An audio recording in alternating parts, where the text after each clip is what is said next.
Bismillahirrahmanirrahim. Start in the name of Allah, who is most merciful and beneficial. Assalamu alaikum friends. So today my topic is present indefinite tense. So friends, आपको पता होगा कि tense पूरे 3 किस्म के होते हैं जो मेन टेंस हैं। पहला है प्रेजेंट, दूसरा है पास्ट और तीसरा है फ्यूचर। तो फिर इसी हवाले से मैं आज आपको पढ़ाने जा रहा हूँ प्रेजेंट इंडेफिनिट टेंस और इसके रूल्स। सबसे पहले तो प्रेजेंट होता क्या है। प्रेजेंट को हम कहते हैं उर्दू में ज़माना हाल। जैसे कि इसका दूसरा काइंड्स भी दिया हुआ है प्रेजेंट इंडेफिनिट टेंस। इसको भी हम उर्दू में कहते हैं फ़ेल हाल मुतालिक। तो फिर चलो आगे मैं आपको आज बताने जा रहा हूँ प्रेजेंट इंडेफिनिट टेंस के रूल्स। अगर प्रेजेंट इंडेफिनिट की तारीफ़ की जाए तो उसकी तारीफ़ को हम कहते हैं मतलब के काम हो, किसी काम का करना होना मौजूदा ज़माने में। जैसे कि मौजूदा ज़माने में मैं मेहनत करता हूँ, हम आम खाते हैं, वो स्कूल जाते हैं। ज़माने हाल में पाया जाए जो मतलब के ज़माने हाल में पाया जाता है उसको हम कहते हैं प्रेजेंट इंडेफिनिट टेंस। जैसे कि हम कोई भी काम कर रहे हैं वो भी मौजूदा ज़माने में हो रहा है। जैसे कि मैं लिख रहा हूँ, मैं पढ़ रहा हूँ, मैं खेल रहा हूँ, तो फिर यही हमारा मौजूदा ज़माने में हो रहा है। प्रेजेंट का मतलब यही है कि मतलब कि प्रेजेंट जो हमारे पास अभी काम हो रहा है और हम कर रहे हैं। जैसे कि मैं अभी आपको स्पीच दे रहा हूँ। जैसे कि यहाँ पर मिसालें दिए हुए हैं 3। आई वर्क हार्ड, मैं मेहनत करता हूँ। वी ईट मैंगोज़, हम आम खाते हैं। दे गो टू स्कूल, वो स्कूल जाते हैं। जैसे कि यहाँ पर हूँ हैं ये प्रेजेंट को शो कर रहे हैं। जैसे कि मैं मेहनत करता हूँ ये प्रेजेंट को शो कर रहे हैं। जैसे कि जहाँ पर भी हूँ हैं मतलब कि वो प्रेजेंट को शो करते हैं। जैसे कि ज़माने हाल में पाया जाए और मौजूदा वक्त में वो काम हो वो प्रेजेंट को शो करते हैं। इस टेंस की हमारे पास इलामत क्या है, काइंड्स क्या हैं, पहचान्स क्या हैं, ये चले मैं आपको आगे बताता हूँ। जैसे उर्दू में या हिंदी में इसका पहचान आए तो मैं आपको बता देता हूँ। उर्दू में पहचान इलामत, फ़िक्रे के आखिर में ता है, ती है, ते हैं, ता हूँ वगैरह आते हैं तो उसको प्रेजेंट इंडेफिनिट टेंस कहते हैं। जैसे कि मैंने पीछे एग्जांपल दिए थे, मैं मेहनत करता हूँ, हम आम खाते हैं, वो स्कूल जाते हैं, ये प्रेजेंट को शो करता है। यहाँ पर जुमला बनाने का कुलिया क्या है सिंपल टेंस के, ये मैं भी आपको बताने जा रहा हूँ। जैसे कि सब्जेक्ट को कहेंगे हम उर्दू में फ़ाइल। फ़ाइल का मतलब है काम करने वाला। और दूसरा है वर्ब का मतलब है फ़ेल का मतलब है काम। और तीसरा दिया हुआ है ऑब्जेक्ट का मतलब है मफ़ऊल का मतलब है जिस पर काम हो रहा हो। सब्जेक्ट का मतलब है जैसे कि हमारे को फ़ाइल काम करने वाले, जैसे कि I, we, you, they, he, she, it, singular and plural names जो भी हैं वो हम लाते हैं सब्जेक्ट में। और वर्ब का मतलब है काम, मतलब कि जो उसमें काम कर रहा है, मैं खाता हूँ, मैं पीता हूँ, ये सब काम में आ जाता है। और जैसे कि ऑब्जेक्ट जिस पर काम हो रहा हो, मतलब कि जिस पर काम हो रहा हो। फॉर एग्ज़ाम्पल मैं एक मिसाल देता हूँ, मैं सेब खाता हूँ। जो मैं हूँगा मैं आई वो होएगा सब्जेक्ट और खाता हूँ वो मेरे पास वर्ब होएगा और सेब मेरे पास होएगा ऑब्जेक्ट, क्योंकि हम सेब को खा रहे हैं। क्योंकि तो काम सेब पे ही हो रहा है ना। मैं सेब को खा रहा हूँ, जैसे कि मैं काम कर रहा हूँ, ऐसी मतलब कि एग्जांपल्स बहुत सारे हो गए इनों के ना। मतलब कि जो भी हमारे काम हो रहे हैं सब कुछ प्रेजेंट में हो रहे हैं, जो मतलब कि हम वहाँ पर मौजूद हैं, हम खुद ही अपना काम कर रहे हैं। तो फिर ये है जुमला बनाने का कुलिया। तो फिर आगे मेरे पास है फॉर्म्स ऑफ वर्ब। इस टेंस की काइंड में प्रेजेंट इंडेफिनिट टेंस का फेल की हमेशा पहली फॉर्म इस्तेमाल होगी। फॉर्म्स ऑफ वर्ब पहले मतलब कि फ़र्स्ट इस्तेमाल होगा और कोई भी नहीं, ओनली फ़र्स्ट इस्तेमाल। इसमें ओनली फ़र्स्ट फॉर्म इस्तेमाल होगी, फेल की फॉर्म इस्तेमाल होगी ओनली फ़र्स्ट। और इनमें हेल्पिंग वर्ब कौन से इस्तेमाल होते हैं ये आपको मैं बताने जा रहा हूँ, डू और डज़। और मैं आप आपको आगे बताना जा रहा हूँ कि डू किस जगह पे इस्तेमाल होएगा और डज़ किस जगह पे इस्तेमाल होएगा। जैसे कि यहाँ पे हम डू को इस्तेमाल करेंगे आई, वी, यू, दे, यहाँ प्लूरल नेम्स, और डज़ को हम इस्तेमाल करेंगे he, she, it singular names. और आगे sentence method in present indefinite tense में क्या है यह हम आपको भी बताएंगे। हमने सेंटेंस को शो कैसे करना है, एक बात आप ज़रूर याद रखिए, मतलब कि सब्जेक्ट के बाद वर्ब का फर्स्ट फॉर्म और प्लस ऑब्जेक्ट लगेगा। जैसे कि I, we, you, they plural names और वर्ब का फर्स्ट फॉर्म और आखिरी में ऑब्जेक्ट लगेगा। और अगर हम डज़ के हवाले में जाते हैं, ही, शी, इट सिंगुलर नेम्स और वर्ब का फर्स्ट फॉर्म और एस और ई एस इसमें ज़रूर लगेगा और इसके साथ ऑब्जेक्ट भी लगेगा। और वर्ब का मतलब कि फ़र्स्ट फॉर्म में लगेगा एस और ई एस। अगर यहाँ पे आपको समझ नहीं आया तो मैं आपको आगे एग्जांपल देता हूँ और आपको समझ खुद ही आ जाएगा कैसे बनाने हैं सेंटेंस और कैसे नहीं। जैसे कि हम फर्स्ट लेते हैं subject I, we, you, they plural names और वर्ब का फर्स्ट फॉर्म लगेगा। जैसे कि यहाँ पे हमारे को फर्स्ट एग्जांपल दिया हुआ है, आई रीड दी न्यूज़पेपर, मैं अखबार पढ़ता हूँ।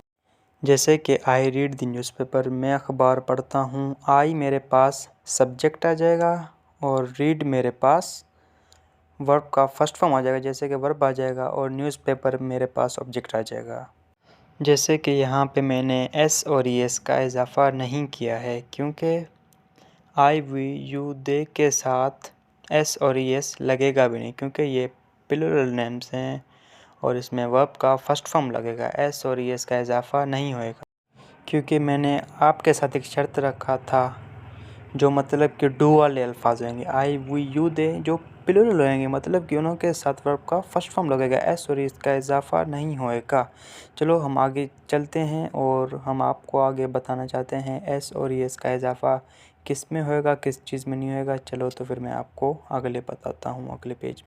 जैसे कि हमारे को यहाँ पर सब्जेक्ट में दिए गए हैं ही, शी, इट सिंगुलर नेम और वर्ब का फर्स्ट फॉर्म और एस और ई एस का इजाफ़ा होएगा क्योंकि मैंने आपके साथ एक शर्त रखा था जो मतलब कि डू में होंगे प्लूरल नेम्स उनों के साथ एस और ई एस का इजाफ़ा नहीं होएगा। जैसे कि ही, शी, इट सिंगुलर नेम है, जो भी सिंगुलर नेम है उसके साथ लगेगा वर्ब का फर्स्ट फॉर्म और एस और ई एस का इजाफ़ा होएगा। जैसे कि यहाँ पर दिया हुआ है ही रीड्स गुड बुक्स, वो अच्छी किताबें पढ़ता है। शी टॉक्स, वो बात करती है। इट रेन्स, बारिश होती है। Ahmad goes to school, Ahmad school जाता है। एस मतलब कि ही रीड्स हमारे पास वर्ब का फर्स्ट फॉर्म और एस आ गया उसमें। और ये मतलब कि आपको याद करने he, she, it singular name के साथ वर्ब का फर्स्ट फॉर्म लगेगा और एस और एस का इजाफ़ा भी होएगा और लास्ट में ऑब्जेक्ट जैसे कि बुक्स हो गया। और चलो आगे चलें, अभी हम आपको आगे सिखाना चाहते हैं कि आगे क्या करना है। और हम अभी नेक्स्ट पेज में आ गए हैं नेगेटिव सेंटेंस में। मतलब कि पहला दिया हुआ है subject I, we, you, they plural names do not verb का फर्स्ट फॉर्म और लास्ट में ऑब्जेक्ट लगेगा। और subject he, she, it singular names does not और वर्ब का फर्स्ट फॉर्म और मतलब कि ऑब्जेक्ट लगेगा आखिर में। अभी आप यही सोच रहे होंगे कि मतलब कि वहाँ पर डज की बजाय ई एस और एस का इजाफ़ा हो रहा था सिंगुलर नेम से, और मतलब कि हम जब उसको नेगेटिव सेंटेंस में चेंज करेंगे तो फिर वहाँ पर वर्ब का जो मतलब कि डू बनाएगा ऊपर ना, तो फिर आपने एस और ई एस को बदली करके नीचे आपने डज लगा देना है और ई एस नीचे आ जाएगा और ई एस का इजाफ़ा नीचे हो जाएगा। ऊपर भी मतलब कि हो जाएगा लेकिन आपने मतलब कि ऊपर से हटा के नीचे लगा देना है डज, वो भी सिंगुलर नेम के साथ, प्लूरल नेम के साथ नहीं, वो भी सिंगुलर नेम के साथ। और ही, शी, इट सिंगुलर नेम्स इन्हों के साथ लगेगा और मतलब कि आई, वी, यू, दे के साथ बिल्कुल ही नहीं लगेगा क्योंकि उन्हों का अलग मतलब कि सेंटेंस बनाना है और डज नॉट का अलग, डू नॉट का अलग। डू नॉट का तो आपको पता लग जाएगा, आई, वी, यू, दे मतलब कि ये आपको लिखने में ही पता लग जाएगा कि डू नॉट और डज नॉट किस सेंटेंस में इस्तेमाल होंगे। जैसे कि यहाँ पर हमारे को फर्स्ट एग्जांपल दिया हुआ है आई गो, मैं जाता हूँ। ये हो गया हमारे पास पॉजिटिव में। अभी नेगेटिव में इसको चेंज करते हैं, I do not go. I do not go ये हमने मतलब कि फुल फॉर्म में नहीं दिया हुआ, ये हमने शॉर्टकट में दिया हुआ है। आई डू नॉट गो, मैं नहीं जाता हूँ। और दूसरे मतलब कि अभी सेकंड आप देखें, ही गोज़ यहाँ पर हमने मतलब कि ई एस का इजाफा किया है ही गोज़ के साथ। और सेकंड देखिए आप, ही डज़ नॉट, जब हम इसको ही गोज़ को नेगेटिव में चेंज करेंगे तो हमने लगा देना है ऊपर, मतलब कि गोज़ लगा हुआ है, ठीक है। हमने नीचे जब लाना है तो ही डज़ नॉट लगाना है। क्या लगाना है? ही डज़ नॉट गो, और मतलब कि गो को गो ही रखना है, और ऊपर का जो ई एस है वो नीचे आ जाएगा, मतलब कि डज़ नॉट हो जाएगा। ऊपर वाला जो ई एस है ना, तो वहाँ पर डज़ नॉट हो जाएगा, और नीचे आपने लगाना है ही डज़ नॉट गो, वो नहीं जाता है।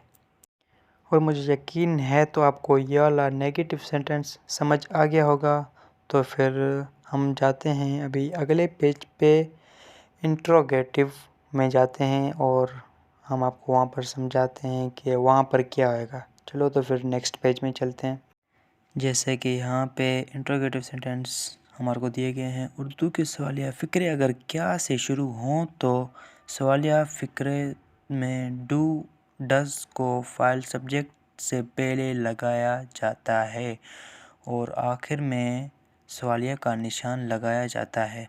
जैसे कि यहाँ पर एग्जाम्पल दिए हुए हैं, क्या मैं जाता हूँ। जब मतलब कि इंट्रोगेटिव में डू डज़ यही इस्तेमाल होगा, और डू मतलब कि पहले आ जाएगा, और जो सब्जेक्ट होगा वो बीच में चला जाएगा, और जो वर्ब होगा वो आखिर में चला जाएगा। जैसे कि क्या मैं जाता हूँ, डू आई गो। क्या वो जाता है, डज़ ही गो। क्या तुम पढ़ते हो, डू यू रीड। क्या वो सोती है, डज़ शी स्लीप। ये मतलब कि बिल्कुल ही आसान है। यहाँ पर खाली डू को पहले लाना है और ऑब्जेक्ट को आखिर में लगा देना है, और यहाँ पर भी डज़ को भी पहले लाना है और ही को बीच में, और जो काम होएगा गो जाना, मतलब कि उसको लास्ट में लगा देना है। जैसे कि यहाँ पर दिया क्या है, डू यू रीड, क्या तुम पढ़ते हो। और यहाँ पर मतलब कि सब्जेक्ट जो है उसको बीच में लगाया है, और जो ऑब्जेक्ट है उसको लास्ट में, और जो वर्ब है उसको पहले लगा देना। ऐसी मतलब कि हमारे को यहाँ पर यहाँ पर हमने डू डज़ वो पहले लगा देना है, और जो सब्जेक्ट होगा उसको बीच में, और जो मतलब कि काम कर रहा होगा उसको हमने लास्ट में लगा देना है। और हम इसी हवाले से आगे चलते हैं इंट्रोगेटिव प्लस नेगेटिव के बारे में। वो हम अभी आपको समझाने जा रहे हैं, उसमें कैसे इस्तेमाल होंगे अल्फाज और कैसे नहीं। चलो तो मैं आपको अभी आगे समझाता हूँ। जैसे कि नेक्स्ट पेज में आ चुके हैं नेगेटिव प्लस इंट्रोगेटिव सेंटेंस। जैसे कि इंट्रोगेटिव में यही काम हो रहा था ना, डू को पहले लाया जा रहा था, और जो यू को बीच में, नोट वहाँ पर नहीं था। यहाँ पर खाली नोट का फ़र्क है, ओनली नोट का। यहाँ पर जैसे कि डू यू नॉट स्टडी, यहाँ पर ओनली नोट दिया हुआ है, क्योंकि इंट्रोगेटिव में नोट नहीं दिया हुआ है, और यहाँ पर सब्जेक्ट को बीच में लाया गया है। देखें आप, वही मतलब के काम है। क्या तुम नहीं पढ़ते हो, नहीं पढ़ते, वहाँ पर था क्या तुम पढ़ते हो, और यहाँ पर ये आ रहा है क्या तुम नहीं, खाली नोट का फ़र्क आ रहा है, ओनली नोट का। जैसे कि डू यू नॉट स्टडी, क्या तुम नहीं पढ़ते। Do we not play there, क्या हम वहाँ नहीं खेलते। मतलब कि यहाँ पर ओनली नोट का ही आ रहा है, और किसी चीज़ का भी फ़र्क नहीं आ रहा। और यहाँ पर सवालिया का भी निशान देना है, और पिछले वाले में भी सवालिया का निशान देना है। और सो प्लीज़ ये मेरा चैनल है, इसको सब्सक्राइब और लाइक ज़रूर करें। और इंशाल्लाह हम कल मिलेंगे, और कल एक न्यू वीडियो के साथ आएंगे पास्ट इंडेफिनिट टेंस के साथ। जिस तरह आज ही समझाया था उसी तरह हम आपको इंशाल्लाह कल भी समझाएंगे। और मतलब कि हम आपको इंग्लिश में सिखाएंगे तो फिर आपको इसका बिल्कुल ही समझ नहीं आएगा इंग्लिश में ना, क्योंकि इसमें है ही उर्दू का काम, इसमें इंग्लिश का काम कोई भी नहीं है। इसमें है ही ओनली उर्दू का काम। सो इंशाल्लाह नेक्स्ट वीडियो कल बनाएंगे। और मेरे चैनल को ज़्यादा से ज़्यादा लाइक करें, शेयर करें और सब्सक्राइब करें। थैंक यू, अल्लाह हाफिज़, बाय बाय। और मैंने अपना व्हाट्सएप का लिंक नीचे डिस्क्रिप्शन में दे दिया है, जिसको भी ऑनलाइन क्लासेस अगर मतलब के लेना चाहता है तो फिर मेरे ग्रुप में ऐड हो जाएं। और इंशाल्लाह 1 मंथ के अंदर मैं आपको ट्रेंड कर दूंगा। ट्रेंड्स के बारे में क्या होते हैं, ट्रेंड्स क्या नहीं, ये इंशाल्लाह आप सीख जाएंगे 1 मंथ के अंदर ही अंदर। Thank you so much.